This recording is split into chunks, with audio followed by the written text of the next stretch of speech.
What's up, fish tank people? FishTankTV.com. Dustin's Fish Tanks bringing it to you on a Sunday, baby. How's everybody doing? I hope you're doing well. As some of you all know, and I'm sure you're shocked, that I have a koi problem, and I am here at the South Carolina Simpsonville Koi Show, and I am tickled to death to be showing you. I gotta fix the lens here, get that off of there. Tickled to death to be showing you all around here. I've had a great show, but you know what you don't know, and what I don't know is a lot about koi. I'm learning at a great pace, and I'm figuring it out. However, when you don't know something, you got to find someone who knows what's up. I think I found such a person. His name is Jason Guevara. Hello, Jason. Say what's up, Fish Tank. What's up, Fish Tank? How you doing? Fish Tank people. I had to find a guy that was sharp, knowledgeable. He's been kind enough. First of all, he's been very busy running around, so I had to like pin him down. So thank you for your time. Oh, my pleasure. He's gonna give us a tour around some of the great fish that we have here today, and some of the history of koi. This is going to be a long video. This is going to be a real fun video. Jason, please take it away. Introduce the fish tank people and the koi people of who you are. Okay, well, go ahead. My name's Jason Guevara. I've been doing koi my whole life. My dad was one of the founders of the very first koi club in America, and that was back in the 60s. So, really? Yeah, the very first koi show in America was 1972, and I was there. The first koi dealer, Grant Fujita, who brought koi to the U.S., lived on our street. We had a little weed patch that basically one day became into a little cement pond, and sure enough, we started putting koi. Wow. My dad's from the Philippines, so he knew about some of the history. He taught me about koi. There was only 10 original members of that club. There's only 3 that are living. Wow. Including my dad, who's turning 89 in November. Happy birthday early. Yeah, that's awesome. But he started me in this. So I have been doing koi now for about 46 years. Okay. A lot of people don't know that we exist. And how it all started was you buy a fish, say a goldfish or koi, and you have an aquarium or a small pond, and you just don't know how to take care of them. Something happens. These are your wet pets. These are fish that will become part of your family. So, you know, we like to try to take care of them and make sure that they're healthy and well. Wonderful. But let me tell you the history of koi. Oh, and we're going to go down to the fish. Now I'm going to have you talk close because we got some screaming children. I got kids myself. Yeah, so okay. It happens. So you're talking to a history major. I mean, bring it, man. Let's get deep. Okay, you're going to love this. So this fish right here, this is blue and orange. This is the original koi. It's called the Asagi, A-S-A-G-I. And what happened back in Japan, in the fields of Niigata, which is mostly under snow for about 4 months a year. Wow. The snow melts and it forms these natural water ponds that they would be rice farmers. Okay. And they didn't have much in the line of protein. They didn't have a bunch of beef and chickens and everything else. So what they did was they got small koi, which were just brown koi, right? And they would just grow them over the summer in the little natural water ponds, fresh water. And during the winter, they would take them out and salt them, keep them on ice, and that was the food source. Sure. And around what year is this? If you had back to in guess. the 1800s. Okay. Okay. So early back in the 1800s, this was going on, and there were some koi like this Asagi that you see it's blue and you see the orange on the side. Yeah. Well, some of these were formed. And you see how the red starts coming up from the bottom up to the top? Well, what happened was, as the red started coming up on the top, people kept them as their pets. Okay. And they would take this into their house, and they have like a little mud pit that basically they kind of, take their hand on the water to aerate it. Really? So, that's how they... I mean, it was like they didn't have big filters and Sure. stuff or waterfalls like we have. But basically, these were their pets. Okay. And they would bring them, they'd get bigger, and one day they found like an all-white fish. They bred this fish they found one that was mostly red up on top. Okay. Bred them to form the red and white. It's called a kohaku. Nice. So that's the parent fish that started it all. And then out of that, eventually, they were like a single step, like our grand champion, which I'll show you today. Sure. And then eventually they went to 2 steps, 3 steps, like this has 3 little red dots on it.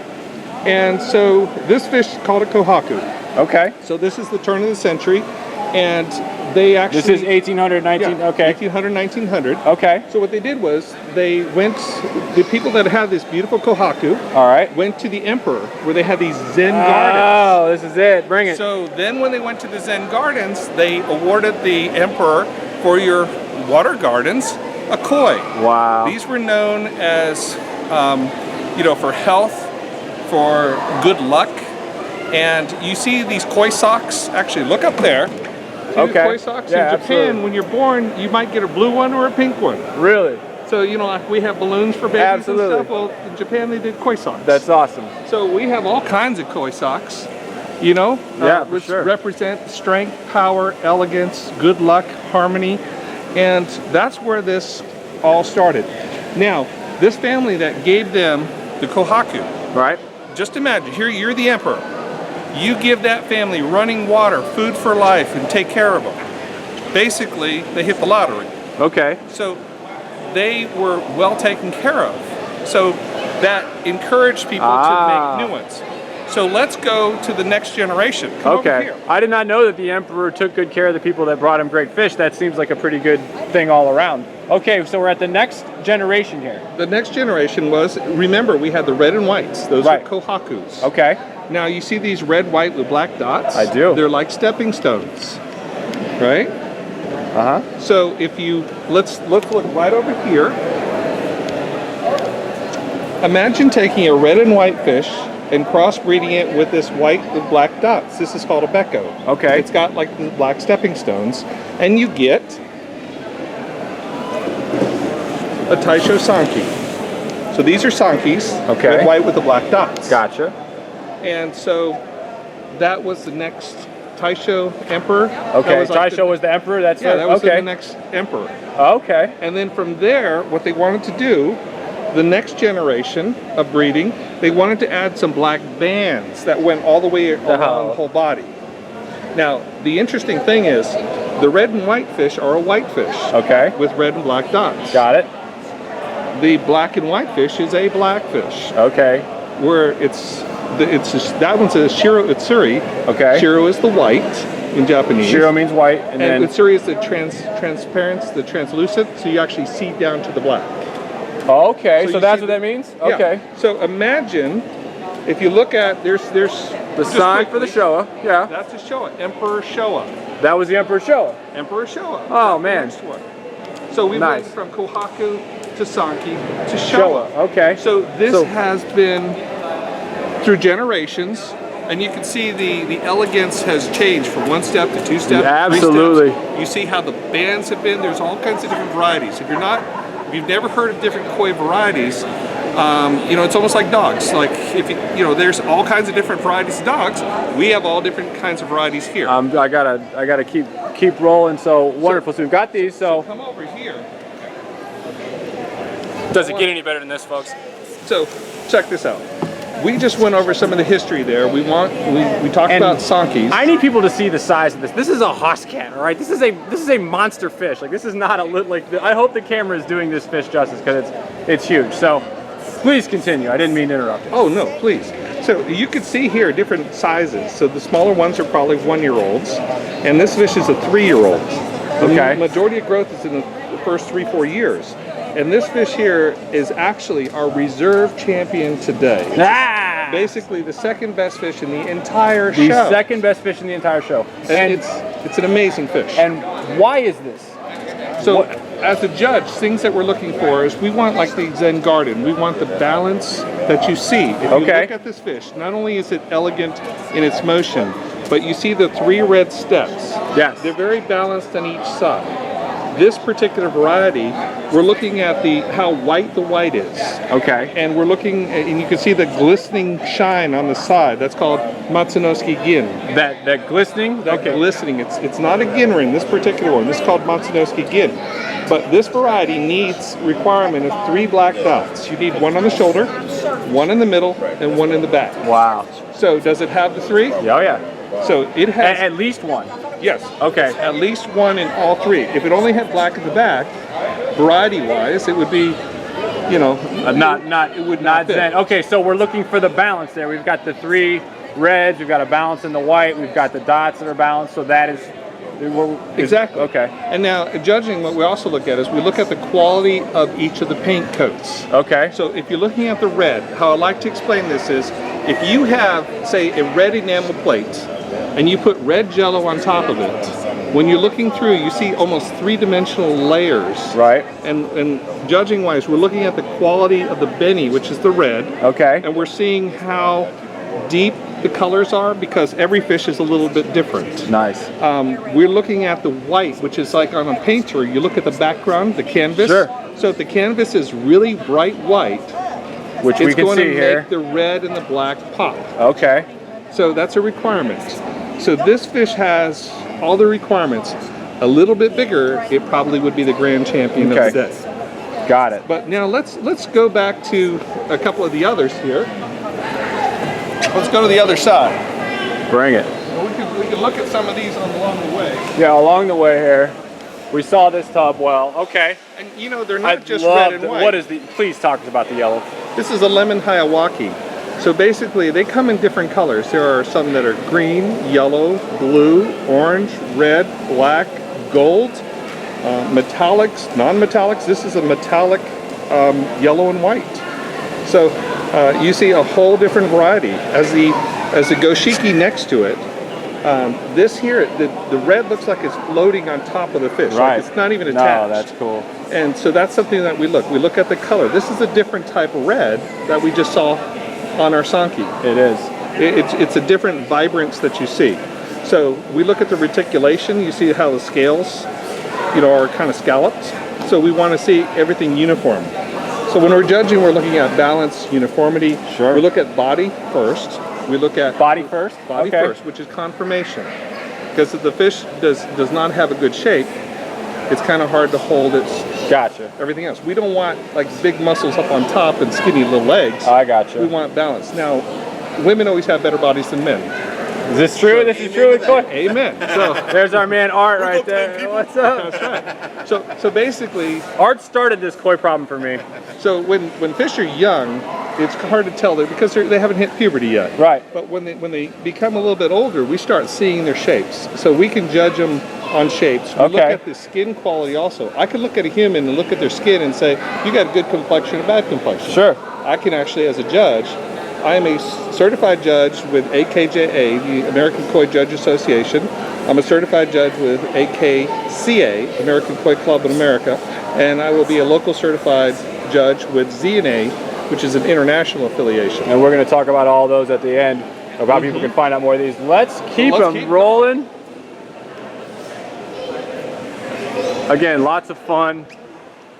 I mean, just great action, learning a ton, seeing a bunch of great fish. Well, actually, let's go right here. Okay. You just saw that large goshiki, Yeah, right?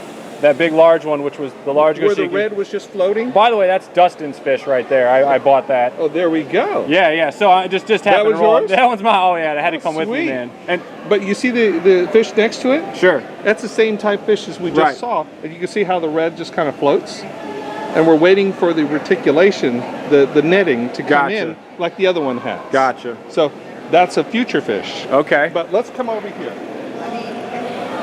Some fish just look good even when they're small. Some fish just look good even when they're small. And So- that fish is The red and white, that's a kohaku. right. This fish is popping today. This was our young champion, which is basically size 12 to 16. Under 12? Oh no, 12 to 16 is young champion. Yeah, above 12. Okay. That's also So- one of Art's fish too. So I'm gotta give shout outs to Art. So that's the young champion, the Right. kohaku. Nice. So things that we look at is, remember we look at the background, which would be the white, Sure. and this fish is bright white. You can see that gloss, that glow. Uh-huh. We look at the red to see how well balanced the red is. Okay. Because it's like, if I paint, I'm not as balanced as when my daughter paints. Sure. But this fish here, when you see it, the front spot to the middle to the back, all of the reds are the same. Okay. Now, what about the way that this fish? Because what I love about koi is they're all different. What is the judging on this with the fact that it has? I can get it out of that glare. The little like, I don't want to say jaggedness, but the way that the way that the pattern is, kind of. See Right, on the back. Yeah. So the back And this- edge, well, let me show you this. Okay. Okay, so if this is a scale, Right. this is the head. Okay. This is the tail. Got it. Okay, this is the scale. This is a white scale, and this is a red scale. Okay. As it covers up, you're gonna, where the fingers are, when they're young, you should see through the white and see a little bit of pink. Okay. Right? Now on the back side, I have a red scale on top of a white scale, and if it's full of paint, it looks scalloped. Okay. And that's the goal. That's what we're. That's the goal. You want a nice sharp edge on the back, which tells me how good the red is. Ah. And on the front, if you see lots of pink, like there's lots of white on top, the white's not strong enough to cover it and never will. I gotcha. So this fish today, I wish this was mine. This fish here. I know the girl that bought it. Yes, right. Well, if you look at the front, you see the little bit of the blur on the front, on let's say the second patch, but it's very uniform on both sides. That's what you're looking for.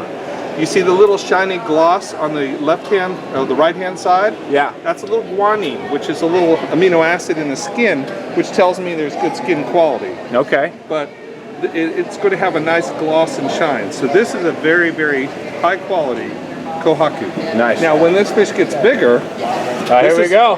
Here we go. Ha. Take a look at I this. mean, there's just something relaxing. I stared at these guys for a good long time by myself, just cause. You know, they come up here, they want to eat. This is our grand champion of the day. This is a beautiful example of the old style pattern. See the single red? Yeah. So now we've got 2 steps, 3 steps, 4 and 5. But she has a body, she has the shape that we want. She has the elegance in here. Look at the little chubby cheeks. Love it. I love it.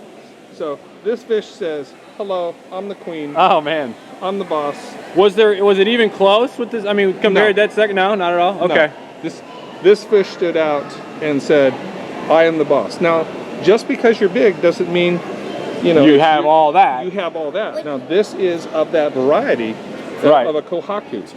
Now, if it had 3 steps, it would be even like that one. Yeah. Can you imagine that little That little one we 12-inch just showed fish with this. Yeah. to make it 30 inches? Wow. Because as they get big, they get wide. Right. So let's talk about big. Come over here. We're going to big. And you thought that was I just love the way that fish comes up and says hello to me. Like, and he's just got, or she has the grace and the. Okay. big. So watch out for your camera. This one will eat your camera even. This is a hoss. Yes. So basically, when we have an ogon, the single colored fish, Ogon means single color. single color, look how gorgeous this fish is. Wow. It actually, you see the skin around the scales, it's that big. We call that fukurin. That's a good thing. That's a good thing. That's the elegance of the tissue around the skin. It's just got even bigger than its scales. Wow.